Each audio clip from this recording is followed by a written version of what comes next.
Hello there and welcome to the Glow Up Method. This is the place. This is the space for you to cultivate a culture of living a life that makes you proud, to discover, to heal, to grow, to transform into exactly the person you have always meant to be.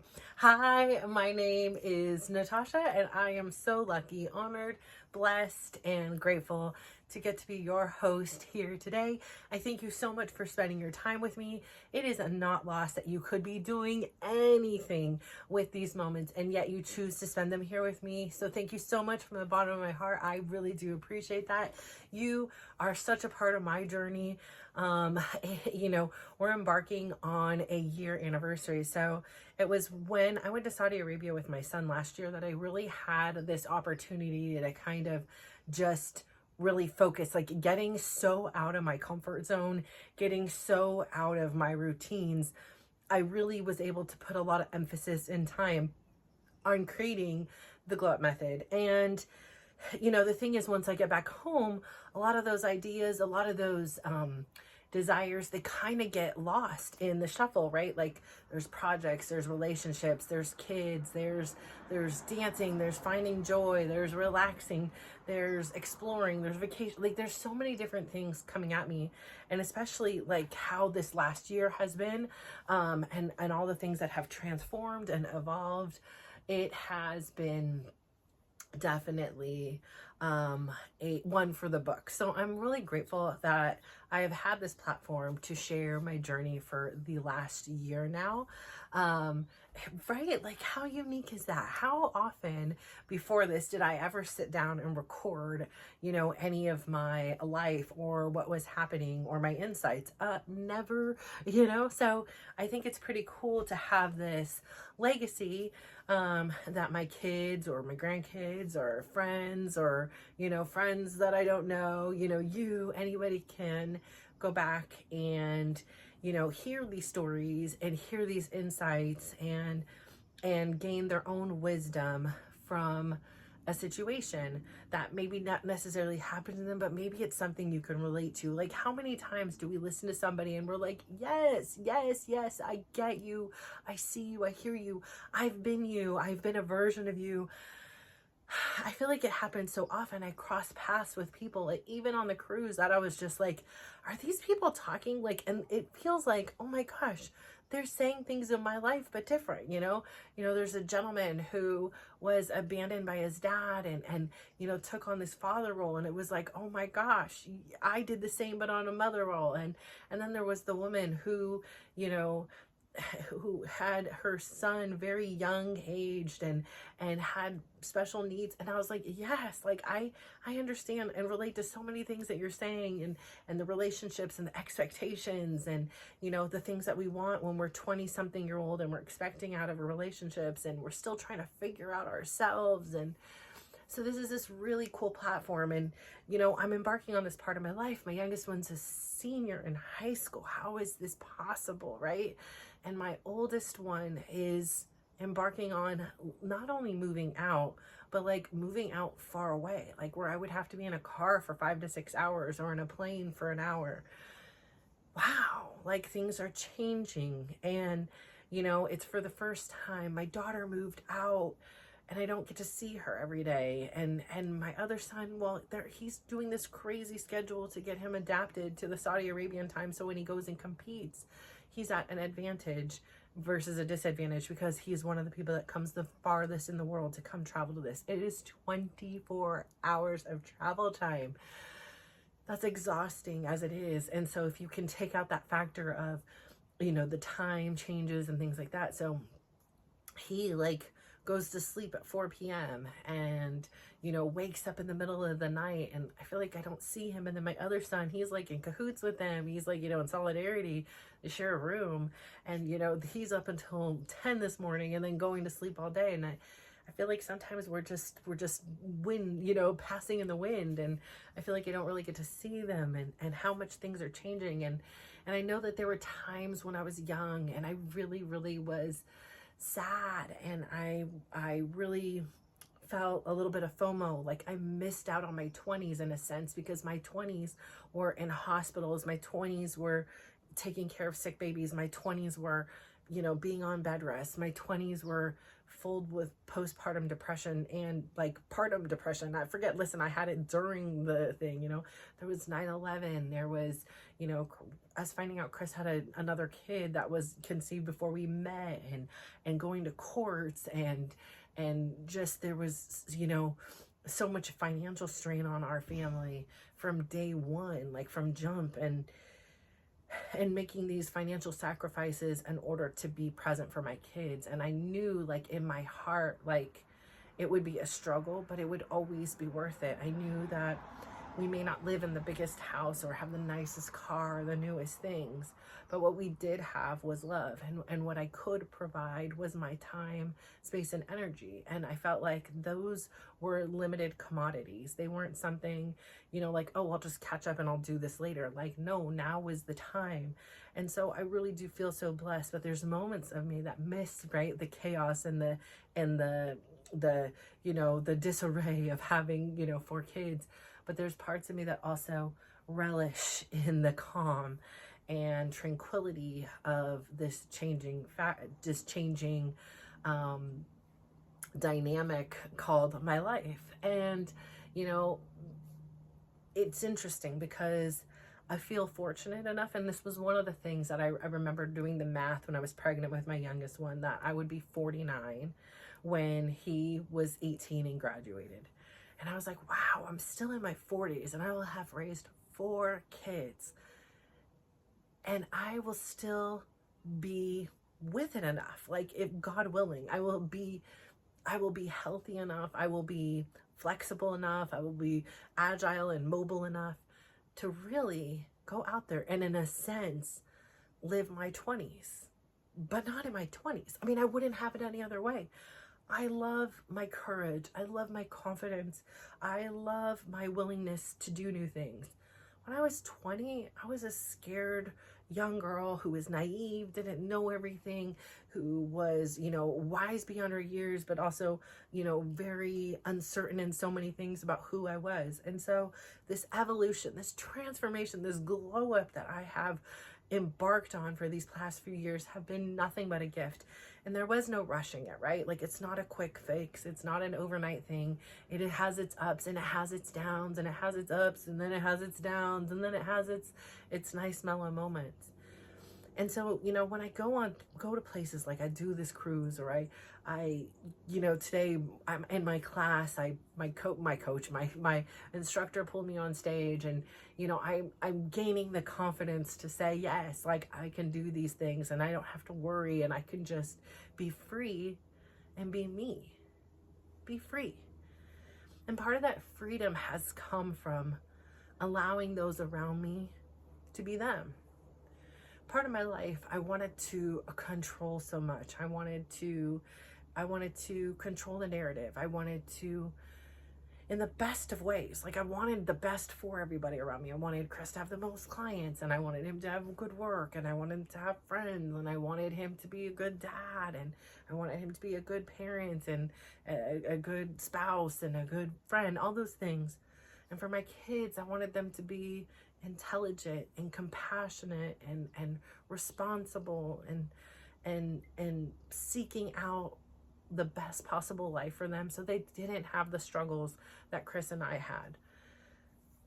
For my family, my extended family, I wanted the best for them too, because why would I want to see anyone suffer? These people are the people that I loved. I watched when they were little kids, and we grew up together, and I wanted nothing but the best for them. I wanted the biggest houses and the best cars and the friends and the healthy kids. I wanted it all for them. And so I did so much of my 20s and 30s trying to micromanage and take on everybody else's stuff. All the while I was neglecting my own. It was like a distraction. It was a facade. And me realizing over these last few years that I don't have to control it all. I don't have to be impacted by everything everybody else around me does. What Chris does is not a reflection of me. It is a reflection of him. What I do is not a reflection of anyone else. It is a reflection of me and my choices. And so giving others that grace has allowed me to also give myself that grace, that I am allowed to be me. And I know I'm not for everyone. And I know some people may not like certain aspects. I may be too loud, too quiet, too opinionated, too this, too that. And that's okay. I finally accept who I am. And I really, really, really want you to accept who you are too. And that's a challenge, right? It's something that someone would have told me for years and years and years, but it took like the steps of the self-care and the self-love and the kindness to myself and seeing, you know, in writing this trauma timeline, which made sense why I was this way. Of course I want to control things around me. My life was chaos growing up, and it was scary and uncertain and lonely, and I felt like it was my fault and I did something wrong or I could fix it. But when I realized I could never fix it, I could never change it, it was just something I experienced, I had this sense of compassion to my story. And so how can I be so mean and cruel to myself when I've already been through so much? I mean, would you be mean and cruel to somebody who's sitting there getting bullied? Are you going to add into it someone who is hurting and suffering? Are you going to go over there and kick them and hurt them? No, you're not. If you are, you wouldn't be here, because you're not my kind of people. So giving others this compassion and then allowing it to be given to myself has been such a tremendous gift, right? We're all so hard on ourselves. I mean, I still, like I said, I'm very, very swollen in my abdomen region. I went from a saggy, loose belly to a hard, pregnant, bowling ball belly. And I don't know right now which one is worse, which is better. One I was used to and one I wasn't. One had its own forms of discomfort and another hasn't. So neither was ideal, and I'm still, you know, less than 3 months. But it's really easy for me to look in the mirror and, you know, see this bullseye of, oh my gosh, things are swollen. Things are not the way you would like them to look. Your arms are bigger. Like I can't get my bra on. It is tight, you know, and I'm like, maybe it's not the swelling. Maybe the swelling is from all my eating and not exercising, you know, to like the levels I was. So there's a lot going on, and it's easy to become critical of myself. And so I have to work really hard to say, whoa, slow down. Like, you are making progress. You are 3 months out. You know, you're doing things, and, you know, you're stronger and stronger each day. And you're also listening to yourself. Today, exhausted, took a 2-hour nap. You know, like, there's so many things that go on in a day and in a moment. So giving myself that kindness, giving back to myself, all that kindness I give to others is a gift. And I really encourage you to do that to yourself. And I know for a lot of us, that's a real challenge. We're so accustomed to living in our wounds, right? And a lot of times they're not even, like, we don't even realize it, right? We're reliving our younger child self that was needing the love of our parents, needing security, needing all these things, like, and then we are projecting those problems out into our adult self.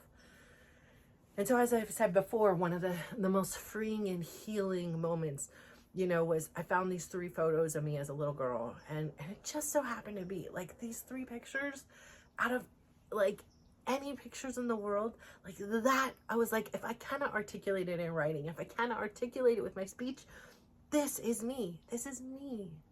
That is me. And so when I'm being mean to myself, I am being mean to that little girl. Who would be mean to that little girl? She's got a goofy grin and she's on a swing in her mind and in her thoughts. And she's, you know, posing in her jammies. Who would be mean to her? Well, I certainly can't be mean to her. And then also that little girl, my gosh, this little girl, she had already been through so much. She had watched her mom attempt suicide. What? Like, she had been through crazy things. She had seen arguments with her parents. She'd seen, and heard that her brother nearly died and the umbilical cord got wrapped. I mean, I was shared really way more information than a little girl should have been shared with. And I was told that it was my job. It was my responsibility to protect and be kind to my brother. And I took that to heart. And I did. I protected that little boy so much. I tried to shield him as much as I could. And I tried to anticipate problems. And I would be like, don't do this, like do your homework. And not surprising, because I still didn't have perfect execution with my kids. I didn't sell it with roses. Like, please do your homework. I was like, do your homework, as a bratty little bossy little girl. But it was like, I had things to get done. There were things to do, and I was sugarcoating it wasn't one of them. But that little girl had been through so much. And that little girl felt alone and scared. But yet she found time to smile and have fun. And what I like to tell that little girl, what I like to do is go back in my mind and go sit with that little girl, give her a hug, like just cry with her. And it was like, you were never alone. I was always there. And you were always there for me now. And so you aren't alone. And you do have this privilege of seeking out a life that makes you proud, doing the things that allow you to have peace and freedom. As I sat on this cruise ship, I figured out a way to perfectly position the 2 chairs and put 2 of the pillows and a blanket and a robe. And I would sit out. And I would just look at the ocean. How beautiful. There was no end in sight. It was just peace and beauty, and the sun would shine in and it would change colors as it would begin to set. And how lucky I was to be in a place of such peace and freedom, because I know not everyone has that pleasure. I know that in some parts of this world, there's complete turmoil and chaos. And yet here I was, just floating in the middle of an ocean, admiring nature's most beautiful gifts, the ocean and the sound of the waves and the way the sun set on them, the way it twinkled like diamonds. I'm so lucky. And in those moments, I feel free, I feel me. And I'm so grateful to have those experiences that educate me and allow me to learn more about who I am and who this world is and how I operate amongst a little seed and thread in this fabric of life.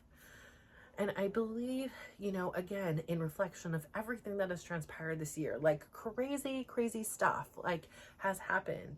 And here I am. I have not given up. I am still here for you.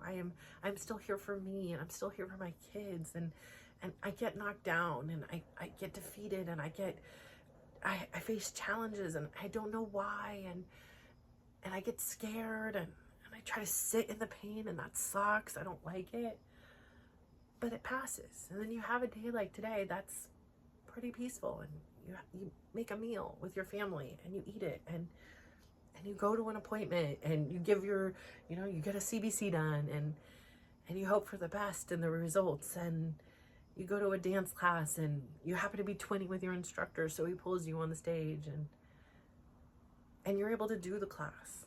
That even though it's been weeks since you've done so much, you are still able to do it.